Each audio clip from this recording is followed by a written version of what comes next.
TV 24 news ವಾಹಿನಿಗೆ ಸ್ವಾಗತ. ಶಿಗ್ಗಾಂವಿ ತಾಲೂಕಿನ ತಡಸ ಗ್ರಾಮ ಪಂಚಾಯಿತಿಯ ನವೀಕರಣ ಕಟ್ಟಡದ ಉದ್ಘಾಟನಾ ಸಮಾರಂಭಕ್ಕೆ ಆಗಮಿಸಿದ ನಿಮ್ಮ ಎಲ್ಲರ ನೆಚ್ಚಿನ ನಾಯಕರು ಹಾಗೂ ಶಿಗ್ಗಾಂವ್ ಸವಣೂರ ವಿಧಾನಸಭಾ ಕ್ಷೇತ್ರದ ಜನಪ್ರಿಯ ಶಾಸಕರು ಆದ ಸನ್ಮಾನ್ಯ ಶ್ರೀ ಯಾಸಿರ್ ಅಹಮದ್ ಖಾನ್ ಪಠಾಣ್ ಪಂಚಾಯತ್ ಕಟ್ಟಡ ಹಾಗೂ ರಂಗಮಂದಿರವನ್ನು ಉದ್ಘಾಟನೆ ಮಾಡಿ ಗ್ರಾಮದ ಅಭಿವೃದ್ಧಿ ಬಗ್ಗೆ ಮಾತನಾಡಿ ಅಧ್ಯಕ್ಷರು ಹಾಗೂ ಉಪಾಧ್ಯಕ್ಷರಿಗೆ ಹಾಗೂ ಎಲ್ಲ ಸದಸ್ಯರಿಗೂ ಧನ್ಯವಾದ ಅರ್ಪಿಸಿದ್ರು. ಹಾಗೆಯೇ ಗ್ರಾಮದ ಕನ್ನಡ ಸರ್ಕಾರ ಶಾಲೆಗಳ ಬಗ್ಗೆ ಮಾತನಾಡಿ ಅವುಗಳ ಅಭಿವೃದ್ಧಿ ಬಗ್ಗೆ ಮಾತನಾಡಿದರು. ಪ್ರಭಾಕರ್ ಈ ಬೆಟ್ಟದೂರ ಟಿವಿ 24 ಕನ್ನಡ.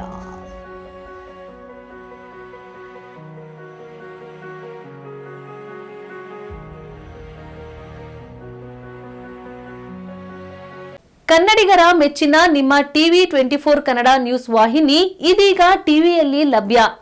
ಕರ್ನಾಟಕ ಮತ್ತು ದೇಶ ವಿದೇಶದ 360 ಡಿಗ್ರಿ ಸುದ್ದಿ ಹಾಗೂ ಉತ್ತರ ಕರ್ನಾಟಕ, ಬೆಳಗಾವಿ, ಬಾಗಲಕೋಟೆ, ಧಾರವಾಡ, ಹಾವೇರಿ, ಗದಗ, ಬಿಜಾಪುರ ಜಿಲ್ಲೆಯ ಕ್ಷಣ ಕ್ಷಣದ ವಿವರವನ್ನ ಪಡೆಯುವುದಕ್ಕೆ ಟಿವಿ 24 ಕನ್ನಡ ನ್ಯೂಸ್ ವಾಹಿನಿಯನ್ನ ಲೈಕ್ ಮಾಡಿ, ವಿಡಿಯೋಗಳನ್ನ ಶೇರ್ ಮಾಡಿ, ಕಮೆಂಟ್ ಮಾಡುವ ಮೂಲಕ ನಮ್ಮ ವಾಹಿನಿಗೆ ಸಹಕಾರ ನೀಡಿ ಮತ್ತು ಚಾನೆಲ್ ಅನ್ನ ಸಬ್ಸ್ಕ್ರೈಬ್ ಮಾಡಿ. Thank you.